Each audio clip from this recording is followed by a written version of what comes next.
తాకట్టులో ఉన్న బంగారాన్ని విడిపించి ఆ రోజు ఆన్లైన్ రేటుకే మేము కొంటాం. Sharma gold company.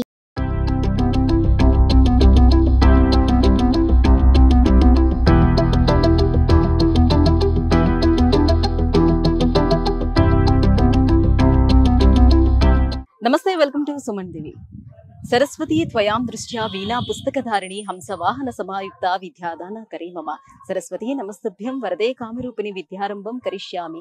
సిద్ధిర్భవతు మే సదా పద్మపత్ర విశాలాక్షిని పద్మకేసర వన్నిని నిత్యం పద్మాలయం దేవి నమాంపత్ సరస్వతి అంటూ సర్వ విద్యలకు అధిష్టాన దేవత అయినటువంటి విద్యా సరస్వతి శనేశ్వర ఆలయానికి మనం వచ్చామండి. రెండో బాసరగా పిలువబడేటువంటి ఈ సరస్వతి ఆలయం యొక్క విశిష్టతలు ఏంటి అనేది మనం ఆలయం లోపలికి వెళ్ళి తెలుసుకునే ప్రయత్నం చేద్దాం. పదండి.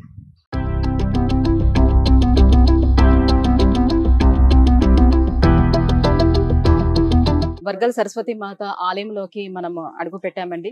ఇది రెండో బాసరగా ప్రఖ్యాతిగాంచినటువంటి సరస్వతి ఆలయం అని మనం చెప్పుకోవచ్చు.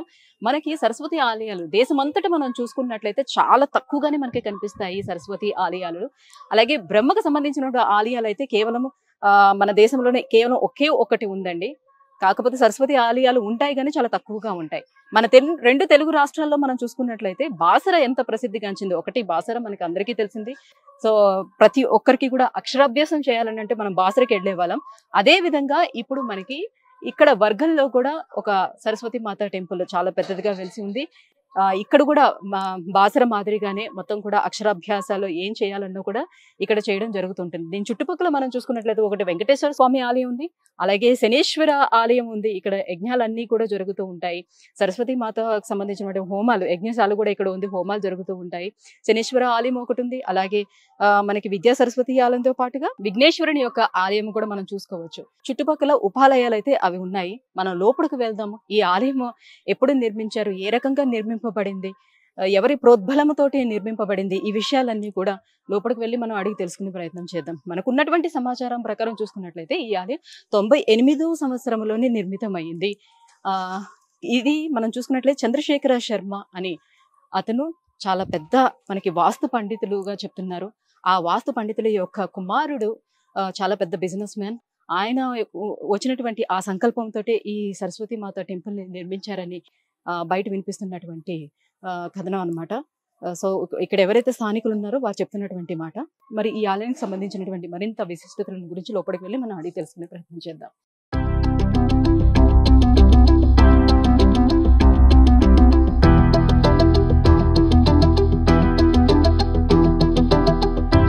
చాలా ఎత్తైన కొండపైన గుట్టపైన ఈ ఆలయాన్ని నిర్మించారండి. మనం చూస్తున్నాం కదా, పైకి మెట్ల మార్గం నుంచి రావాలంటే మెట్లెక్కి రావచ్చు. మెట్లు ఎక్కలేని వాళ్ళు, వృద్ధులు ఎవరైనా ఉన్నారు, అంగవైకల్యంతో ఉండేవారు, అమ్మవారిని దర్శించుకోవాలంటే అక్కడ ఒక లిఫ్ట్ ను కూడా ఏర్పాటు చేశారు. అమ్మవారు వచ్చేసి మనకి 2వ అంతస్తులోని ప్రధాన ఆలయం అయితే ఉంది అమ్మవారిది. మన 2వ అంతస్తుకి వెళ్లాల్సి ఉంటుంది. సో ఇలా మెట్ల మార్గాన్ని ఎంచుకుంటే మెట్ల మార్గంలో ఇలా వెళ్ళిపోవచ్చు. వసంత పంచమి రోజున విశేషంగా ఎన్నో పూజాభిషేకాలు ఇక్కడ జరుగుతూ ఉంటాయి అమ్మవారికి. మనం లోపలికి వెళ్దాం. ఇది ఎంట్రన్స్. ఇలా ఒక ద్వారం ఉంది. ఇక్కడ 2వ ద్వారం ఇది. మనం పైకి వెళ్తున్నాము. పైకి వెళ్తే మనకి అక్కడ మొదటి అంతస్తులో మనకి పెద్ద ధ్వజస్తంభం కూడా కనిపిస్తుంది.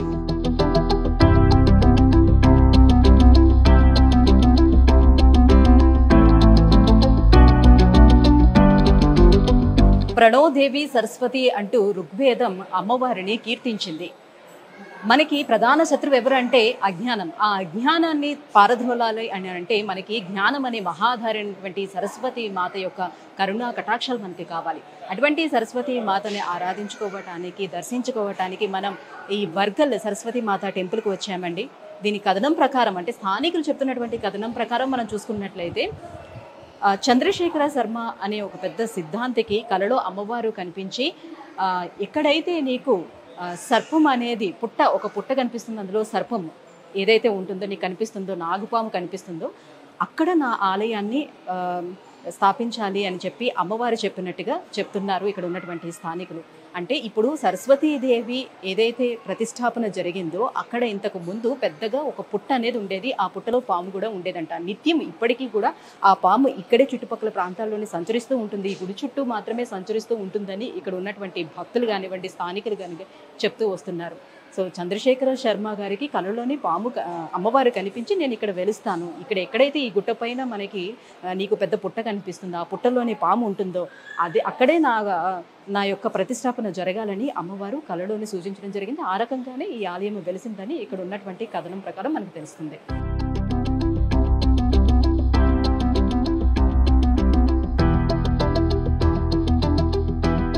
ఇక్కడ మనకి వేద పాఠశాల కూడా నడుస్తుందండి. నిత్య అన్నదానం కూడా ఉంటుంది. ప్రతిరోజు అన్నదానం అనేది ఇక్కడ నడుస్తూ ఉంటుంది. వేద పాఠశాలల్లోనే మనం చూడొచ్చు, అక్కడ వేదఘోష నిరంతరం వినిపిస్తూ ఉంటుంది. ఉదయం సాయంత్రం వేళలో మనం వచ్చి చూసినట్లయితే అక్కడ వేదఘోష కూడా నడుస్తూ ఉంటుంది. అయితే ఇక్కడ ప్రతిరోజు విశేషమైనటువంటి పూజాభిషేకాలు జరుగుతూ ఉంటాయి. ముఖ్యంగా మనకి మూలా నక్షత్రంలో వచ్చినటువంటి వసంత పంచమి రోజున అమ్మవారికి విశేషమైనటువంటి పూజా కార్యక్రమాలు జరుగుతూ ఉంటాయి. ఎంతో పెద్ద మహోత్సవం కూడా జరుగుతుంటుంది. అలాగే శరణ్ నవరాత్రుల్లో కూడా పూజాభిషేకాలు జరుగుతూ ఉంటాయి. ముఖ్యంగా మనం చూసుకున్నట్లయితే ఇక్కడ లక్ష్మీ గణపతి కూడా టెంపుల్ కూడా ఉంది. సో లక్ష్మీ గణపతికి నవరాత్రి ఉత్సవాల సందర్భంగా కూడా అక్కడ ఎన్నో పూజా అభిషేకాలు చేస్తూ ఉంటారు. అలాగే వైకుంఠ ఏకాదశి రోజున కూడా ఎన్నో మహోత్సవాలు జరుగుతూ ఉంటాయి. అలాగే శని త్రయోదశి రోజున, ఎందుకంటే ఇక్కడ శనీశ్వర ఆలయం కూడా ఉంది కాబట్టి ఇది మనం చెప్పుకుంటే శ్రీ విద్యా సరస్వతి శనీశ్వర ఆలయం అని కూడా మనం పిలుస్తున్నాం కదా. ఈ ఆలయానికి ఉన్నటువంటి పేరు అది. అలానే ఇక్కడ మనకి శని త్రయోదశి రోజున విశేషమైనటువంటి పూజలు కూడా జరుగుతూ ఉంటాయి. ఎవరైతే ఏలినాటి శని, అర్ధాష్టమి శని ఇట్లా శని బాధలతోటి ఇబ్బంది పడుతూ ఉంటారో వాళ్ళందరికీ కూడా ఇక్కడ ప్రత్యేకమైనటువంటి హోమాలను కూడా నిర్వహించడం జరుగుతూ ఉంటుందన్నమాట.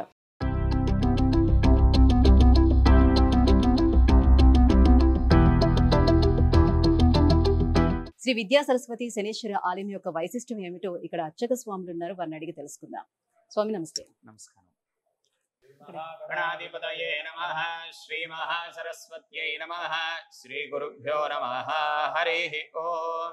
విశ్వంభరీం విశాలాక్షీం వర్గల్ గిరినివాసినీం విద్యా సరస్వతీం వందే వీణా పుస్తకధారిణీం శ్రీకళాగాయణీం బ్రాహ్మీం వీణా పుస్తకధారిణీం సర్వ విద్యా స్వరూపాంతాం వందే విద్యా సరస్వతీ. మాతా కీ జై. శ్రోతలందరికీ నమస్కారం.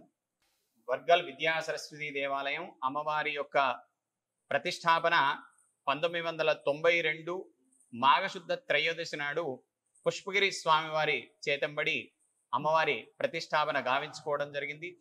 మరియు అమ్మవారి దేవాలయం నందు ముఖ్యంగా మూలా నక్షత్రము అమ్మవారి యొక్క జన్మ నక్షత్రంగా ఆ రోజున అమ్మవారికి విశేషంగా మాసోత్సవాలు జరగడం జరుగుతూ ఉంటుంది.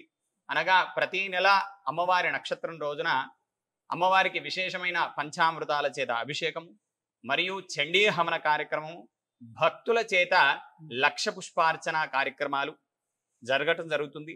ఇక్కడ విశేషం ఏమనగా చిన్నపిల్లలకి మొదటి అక్షరాభ్యాసం అనగా మొదటి అక్షరాన్ని అమ్మవారి పాదాల చెంత దిద్దుకొని అమ్మవారి యొక్క పాదాల చెంత పిల్లల యొక్క భవిష్యత్తును ఆరంభం చేయటం చాలా అద్భుతంగా జరిగే కార్యక్రమం.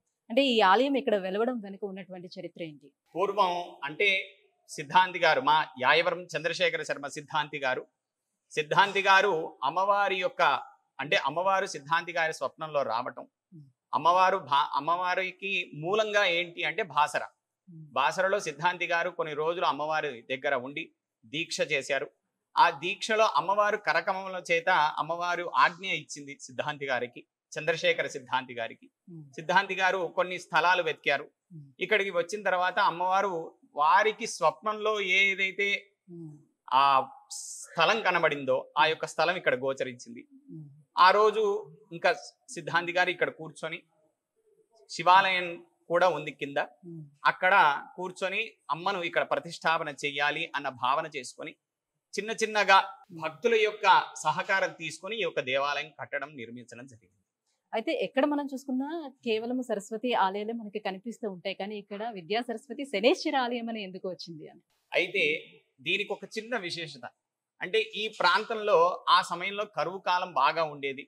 1992-93 ప్రాంతంలో సిద్ధాంతి గారికి వచ్చిన విశేషం అంటే వారి గురువు గారు అప్పన్ కందాడై శ్రీనివాస ఆచారి గారు వారి గురువు గారిని అడిగితే ఒక శనేశ్వర ఆలయం నిర్మించినట్టయితే ఇక్కడ ఉన్న కరువు కాటకాలు కూడా తొలగిపోతాయని సిద్ధాంతి గారికి చెప్పడం జరిగింది. దాని ద్వారా వారి యొక్క గురువు గారి యొక్క ఆనతి ద్వారా విద్యా సరస్వతి శనేశ్వరాలయాలు రెండు ఒకటే రోజు ప్రతిష్టాపన చేయించడం జరిగింది. అయితే వారంలోని ఏ రోజులు విశేషంగా పూజాది కార్యక్రమాలు జరుగుతాయి? అమ్మవారికి వారంలో అంటే శుక్రవారము ప్రతిరోజు అమ్మవారికి నిజరూప దర్శనము మరియు ప్రతిరోజు మూల విరాట్కి అభిషేక సేవ ఉంటుంది. విశేషంగా అంటే శుక్రవారము మరియు నక్షత్రం మూలా నక్షత్రం రోజు విశేషమైన కార్యక్రమాలు జరిపిస్తారు. వసంత పంచమి రోజున ఎన్ని వేళ వరకు రావచ్చు అంటారు?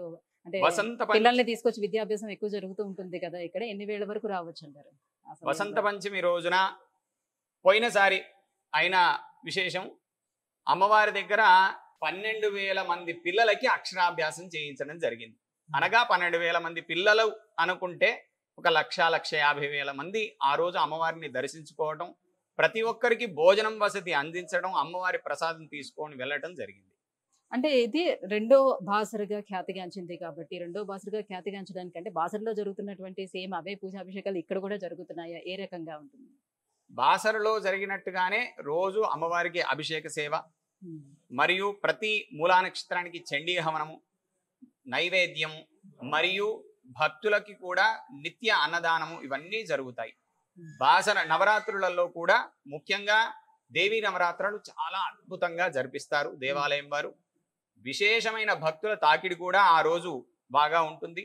మరియు నవరాత్రులలో కూడా మూలా నక్షత్రం వస్తుంది. సరస్వతి అమ్మవారి రోజు సరస్వతి అమ్మవారి యొక్క అవతారంలో ఉండటం అనేది మనం గమనిస్తూ ఉంటాం. ఆ రోజు కూడా విశేషమైనగా పిల్లలకి అక్షరాభ్యాసాలు అవి జరపడం జరుగుతూ ఉంటుంది. అయితే ఇప్పుడు ఏదైతే అమ్మవారు ఉన్నారో ప్రతిష్టాపన జరిగిందో ఆ ప్లేస్ లో ఇంతకు ముందు పుట్టు ఉండేది, ఆ పుట్టల్లోనే ఒక సర్పం కూడా ఉండేది. దాన్ని ఐడెంటిఫై చేసి అక్కడే నాకు ప్రతిష్టాపన చేయాలని అన్నారు కదా, ఆ సర్పం ఇప్పటికీ కూడా ఇక్కడ మనకి కనిపిస్తుంది. ఆ సర్పము అంటే మేమైతే ఇంతవరకు చూడలేదు, కానీ ప్రతి పున్నమకు కింద శివాలయంలో సర్పం వచ్చింది అన్న సూచన మాత్రం మనకు ఏర్పడుతూ ఉంటుంది. ఎందుకు అంటే ఇది నాగసర్పం కాబట్టి స్వయంభూడైన శివాలయంలో అంటే మొదలు ఇక్కడ పుట్టుండేది, ఇక్కడ ఆశ్రయించి అక్కడికి వెళ్ళేది సర్పం. ఇప్పటికీ ప్రతీక ప్రతి పున్నమకి అక్కడ ప్రదోషకాల సమయంలో అభిషేకం చేసి వెళ్ళిపోతారు, ఎవరు ఉండరు. ఆ సమయంలో ఖచ్చితంగా ఆ యొక్క సర్పం వచ్చి స్వామిని ఆరాధన చేస్తుంది అని ప్రతీక. ఆ సర్పం వచ్చినప్పుడు ఆ చుట్టుపక్కలంతా మల్లెల వాసన ఉంటుంది. మల్లెల వాసన వస్తుంది. అయితే స్వామివారి ఆజ్ఞతోటి ఈ ఆలయం స్థాపించబడింది అంటారా? శివుని యొక్క శంభుని ఆజ్ఞతో? ఖచ్చితంగా. ఎందుకంటే శివ ఆజ్ఞ లేనిది ఏదైనా కాదు, చీమైనా కుట్టదు అంటారు కదా. ఈ గిరికి మొదటి పేరు ఏంటంటే శంభుని గిరి. అంటే శివుడు మొదలు ఈ యొక్క ఆశ్రమానికి రావటం జరిగింది. 400 ఏళ్ల క్రితం కింద శివాలయం ఉంది. ఆ యొక్క ఆలయాన్ని పురస్కరించుకొని ఈ యొక్క అమ్మవారు ఇక్కడికి రావటం జరిగిందేమో అని ఒక్కొక్కసారి మా గురువు గారు అంటూ ఉంటారు. అయితే ఇంకా ఈ ఆలయానికి అనుకుని చుట్టుపక్కల మీరు నిర్మించినటువంటి ఉప ఆలయాలు ఏమేమి ఉన్నాయి? ఉప ఆలయాలు ముఖ్యంగా చెప్పుకోవాలి అనుకుంటే మొదటగా శనేశ్వర దేవాలయం ప్రతిష్టాపన గావించింది మీకు తెలిసిందే. తర్వాత 2002వ సంవత్సరంలో లక్ష్మీ గణపతి దేవాలయం ప్రతిష్టాపన చేశారు. 2022లో సుబ్రహ్మణ్యేశ్వర స్వామి ఆలయము మరియు కళ్యాణ వెంకటేశ్వర స్వామి ఆలయము ప్రతిష్టాపన గావించుకోవడం జరిగింది. ఇందులో ముఖ్యమైన విశేషం ఏమనగా 2000 సంవత్సరంలో వేద పాఠశాల మొదలు. అంటే సరస్వతి అమ్మవారికి మూల కారణం విద్య కదమ్మా. విద్య మా గురువు గారి యొక్క లోపట ఉన్న చిహ్నం ఏంటంటే గురువు గారికి ప్రతి ఒక్కరు ఇక్కడికి వచ్చిన వాళ్ళు మంచి విద్యావంతులు కావాలి, మంచి ధనవంతులు కావాలి, మరియు మంచి బుద్ధిమంతులు కావాలి. సో విద్యావాన్ భవతి, విద్య ఉన్నవాడు ఎక్కడైనా పూజింపబడతాడు. కాబట్టి 2000 సంవత్సరంలో వేద పాఠశాల కూడా పెట్టడం జరిగింది. 80 మంది పిల్లలు మన దగ్గర ఉన్నారు. 80 మంది పిల్లలకి శుక్ల యజుర్వేదం, కృష్ణ యజుర్వేదం నేర్పిస్తున్నారు. చాలా మంది పిల్లలు ఉత్తీర్ణులై హైదరాబాద్లో చుట్టుపక్కల ప్రాంతంలో ఇక్కడి నుంచి వెళ్ళిన వాళ్లే పౌరోహితం చేస్తూ చాలా అద్భుతమైన స్థితిలో ఉన్నారు. ధన్యవాదాలు గురువు గారు. ఈ ఆలయానికి సంబంధించినటువంటి చరిత్ర మొత్తం మాకు మా వ్యూవర్స్ అందరికీ కూడా తెలియజేసినందుకు ధన్యవాదాలు. చూసారు కదండి, అర్చక స్వాములు వంశీకృష్ణ శర్మ గారు చెప్పినట్టుగా ఈ ఆలయం మనకి వచ్చేసి శివుడి యొక్క ఆజ్ఞ ప్రకారమే ఇక్కడ ఆలయం అనేది నిర్మితమైంది. అమ్మవారు శివుడు టెంపుల్ మనకి కిందన చూసుకుంటే దానికి గుట్ట పైన అమ్మవారు ఆలయాన్ని నిర్మించారు. చంద్రశేఖర శర్మ అనే సిద్ధాంతికి కళలో అమ్మవారు కనిపించి ఏ గుట్ట పైన అయితే నా యొక్క పుట్ట వెలిసి ఉంటుందో, ఆ పుట్టలోని సర్పం ఉంటుందో దాన్ని గుర్తించి అక్కడ నాకు ప్రాణ ప్రతిష్టాపన చెయ్యాలి అని అమ్మవారు ఇచ్చినటువంటి ఆజ్ఞ ప్రకారమే చంద్రశేఖర శర్మ గారు ఈ గుట్ట దగ్గరకు వచ్చేటప్పుడు ఇక్కడ పుట్ట కనిపించటము, ఆయన ఈ పుట్టను పరిశీలించగా అందులోని పాము కూడా ఉండటం, ఇదంతా చూసి ఎక్కడైతే ఆ పుట్ట ఉందో ఆ పుట్ట ప్లేస్ లోనే మనకి అమ్మవారి ప్రతిష్టాపన కూడా జరిగిందనమాట. దీని చుట్టుపక్కల ఇంకా కొన్ని ఉప ఆలయాలు కూడా ఉన్నాయి, అవి కూడా మనం చూసేద్దాం పదండి.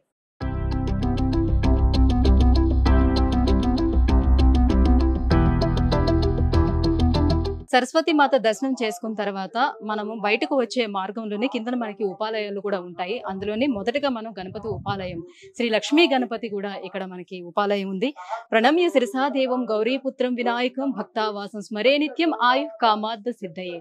ఎవరికైతే సకల అభిష్టాలు నెరవేరాలో, ఎవరికైతే ఆరోగ్యం కావాలి, ఐశ్వర్యం కావాలని కోరుకుంటారో, సకల విద్యలను ప్రసాదించేవాడు సరస్వతి మాతతో పాటుగా విద్యలను ప్రసాదించేవాడు, విజ్ఞానం కలిగించేవాడు వినాయకుడు. కాబట్టి మొదటగా ఇక్కడ మనకి ఉపాలయాల్లో వినాయకుని ఉపాలయం మనకి ఇక్కడ కనిపిస్తుంది అనమాట.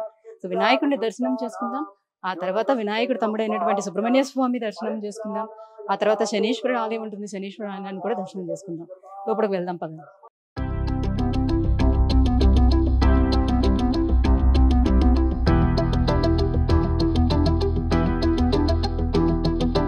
గణపతి దర్శనం అనంతరం మనకి కిందకు వెళుతూ ఉంటే శనీశ్వర ఆలయం కూడా ఉంటుందండి. ఎందుకంటే ఇది శ్రీ విద్యా సరస్వతి శనీశ్వర ఆలయం అని అన్నారు కదా. ఈ శనీశ్వర ఆలయం ఏంటంటే మనకి శనీశ్వరునికి ప్రతిష్టాపన అలాగే సరస్వతి మాత ప్రతిష్టాపన రెండూ కూడా ఒకేసారి జరిగాయంట. అందుకే దీనికి శ్రీ విద్యా సరస్వతి శనీశ్వర ఆలయం అనే నామకరణం కూడా చేయడం జరిగింది. ఎవరికైతే ఏలినాటి శని అలాగే అర్ధష్టమ శని బాధలతోటి వాళ్ళు ఇబ్బంది పడుతూ ఉంటారో వాళ్ళందరూ కూడా శనీశ్వర ఆలయానికి వెళ్ళి ప్రతి శనివారము లేదంటే సోమవారం రోజుల్లోనే శనీశ్వర ఆలయానికి వచ్చి పూజాభిషేకాలు చేసుకుంటూ ఉంటారు. తైలాభిషేకం జరుగుతూ ఉంటుంది. విశేషంగా ఇక్కడ హోమాలు కూడా కొన్ని శనీశ్వర ఆలయంలోనే జరుగుతూ ఉంటాయి.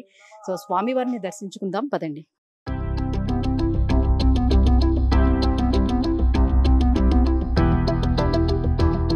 శనీశ్వర ఆలయం తర్వాత శ్రీ వల్లి దేవసేన సమేత సుబ్రహ్మణ్య స్వామి ఆలయ దర్శనం చేసుకున్నాము కదా. ఇక మనకి చివరిగా వెంకటేశ్వర స్వామి ఆలయం కూడా అక్కడ ఉంది. చాలా అద్భుతంగా ఉంది ఆలయం. ఇక్కడ నుంచి చూడడానికి విశేషంగా అక్కడ కూడా పూజలు జరుగుతూ ఉంటాయి. కుంకుమార్చనలు, లక్ష పూల అర్చనలు ఇవన్నీ కూడా విశేషంగా జరుగుతూ ఉంటాయంట. ఆలయాన్ని కూడా దర్శించుకుందాం పదండి.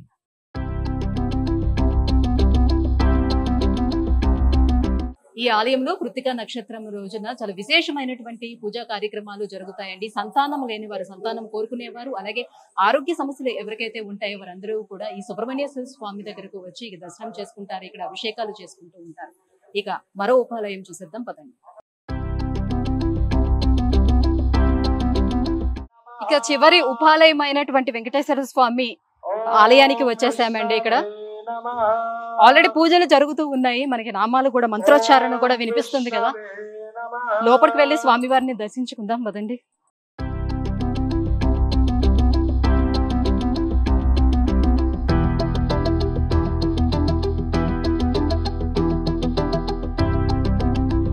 చూసాం కదండి, శ్రీ భూదేవి శ్రీదేవి సమేత వెంకటేశ్వర స్వామి ఉప ఆలయాన్ని చూసాము కదా. విశేషంగా ఇక్కడ పూజలు జరుగుతూ ఉన్నాయి. లోపల కూడా ఎంతో మంత్రోచ్చారణ కూడా జరుగుతుంది. మనకి బయటకు కూడా వినిపిస్తూ ఉంది.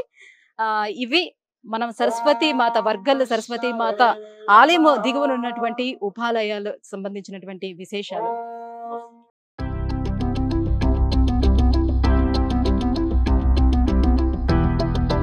అమ్మవారి టెంపుల్ కింద అంటే స్టార్టింగ్ లోనే మనం చూసుకున్నట్లయితే ఇక్కడ ఒక శివాలయం కూడా ఉంది. చిన్న శివాలయాన్ని ఈ మధ్య కాలంలోనే దీన్ని నిర్మించడం జరిగింది. ఉపాలయాల్లో భాగంగా శివాలయాన్ని కూడా ఇక్కడ నిర్మించడం జరిగిందండి. ఇది మనం చూసుకున్నట్లయితే 3వ నెల అంటే మార్చ్ మంత్ 28వ తారీఖునే ఈ ఆలయ ప్రతిష్టాపన కూడా ఇక్కడ జరిగినట్లుగా అక్కడ చూసినట్లు మనకు తెలుస్తుంది. సో మాధవానంద సరస్వతి స్వామీజీ వారి చేతుల మీదుగా ఈ ఆలయం నిర్మితమైంది, ఈ ఉపాలయం ఇక్కడ. దీంతో పాటుగా వెంకటేశ్వర స్వామి ఆలయం కూడా ఉంది. ఉపాలయాల్లో చూసుకుంటే వెంకటేశ్వర స్వామి ఉపాలయం కూడా ఉంది, అలాగే గణపతి ఉపాలయం కూడా ఇక్కడ ఉంది. శివ పరివారం అంతా కూడా వాళ్ళకి సంబంధించినటువంటి ఉపాలయాలన్నీ కూడా ఈ ఆలయం కింద దిగువ భాగాన ఉన్నట్లుగా మనం చూడొచ్చు. సో ఇప్పుడు ఇక్కడ మనకి శ్రీ సుబ్రహ్మణ్య స్వామి దేవాలయం కూడా ఉంది. శ్రీ వల్లి దేవసేన సమేత సుబ్రహ్మణ్య స్వామి దేవాలయం ఇది. లోపలికి వెళ్ళి దర్శనం చేసుకుందాం రండి.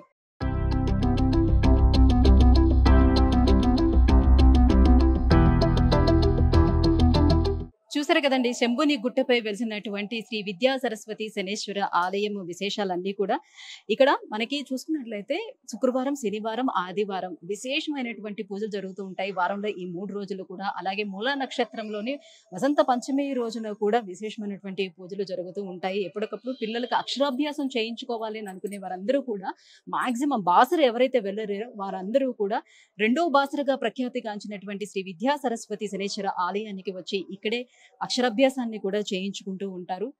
అలాగే ఇక్కడ మనకి వేద పాఠశాల ఉంది. సో నిరంతరము విద్యార్థులు ఎవరైతే వేదం నేర్చుకోవాలనుకుంటున్నారో ఆ విద్యార్థులందరూ కూడా ఇక్కడ వేద పాఠశాలలోనే వచ్చి జాయిన్ అవుతారు.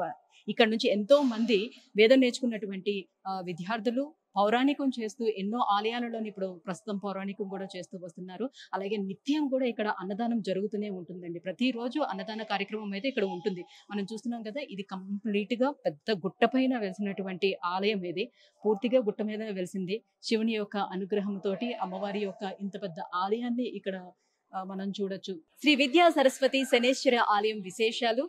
హైదరాబాద్ కి 45 కిలోమీటర్ల దూరంలోని వర్గంలోని ఈ ఆలయం నిర్మితమైంది. ఎవరైనా సరే కూడా చదువుల తల్లి సరస్వతి మాత అనుగ్రహం కావాలి, అలాగే అక్షరాభ్యాసం చేయించుకోవాలి మీ పిల్లలకి అని అనుకుంటే బాసర వెళ్ళలేని ఎవరైనా కూడా ఈ శ్రీ విద్యా సరస్వతి శనీశ్వర ఆలయానికి వచ్చి ఇక్కడ మనం అక్షరాభ్యాసం చేయించుకోవచ్చు. ఇక మరో ఆలయ దర్శనంతో మళ్ళీ కలుసుకుందాం. నమస్కారం. సుమన్ టీవీలో మీ పర్సనల్ అండ్ బిజినెస్ ప్రమోషన్స్ కోసం కింది నెంబర్కి కాంటాక్ట్ చేయండి.